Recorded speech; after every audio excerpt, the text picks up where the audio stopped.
Hello everybody. So today we're going to be talking about another protocol in how the entire internet is pieced together called HTTP. So the entire internet, as we know, is full of these protocols that work together to, make us able to visit websites, to interact with websites, and this is just one of the protocols that help with one of the steps. So the Hypertext Transfer Protocol, or HTTP, is basically a protocol to fetch a web page from somewhere in the internet. It could be like a host computer or like a server, and download it onto your computer, essentially. There isn't just an index of web pages out there on the internet that correlates web pages with all their sub pages and all their HTML code. There's a process in which HTTP finds the host computer that represents the URL and fetches the HTML by sending an HTTP request. So step one is when you enter an URL into a browser, it tries to find the IP associated with the URL. It uses something called DNS, which is something we've talked about before, I'm pretty sure.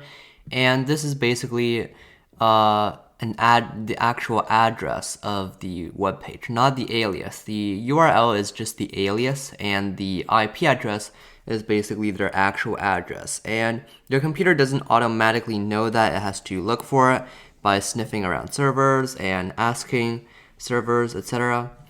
And the second step, once they've found the IP of the server or the host, your browser will send an HTTP request, and it's called a GET request. And there's different types of HTTP requests. For example, GET or POST or PUT, and these all serve different purposes. And in this case, your browser will send a GET request to the server that it just identified. And an HTTP request basically specifies the host and the path of the website that it's trying to get, and it also specifies the version of the protocol that it is using. In this case, it's HTTP, and usually it specifies a version as well. The path is basically which file it is looking for out of a website, because a website might have multiple subpages. And then the server will then send back the HTTP response, or just reply it with both some data relating to the HTTP request and also the HTML data. And it's also going to include something called an HTTP status code. So status code is basically telling your browser, how did the transmission go? How did the server respond to the request, basically?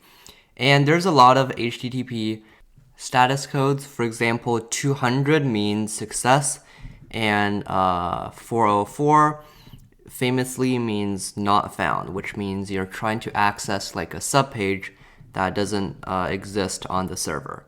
And there are a lot of other request codes. For example, there could be one for to tell the browser that the server is currently processing too many requests, or unauthorized, or forbidden, or unavailable for legal reasons, or whatever. So there's an HTTP response for basically everything.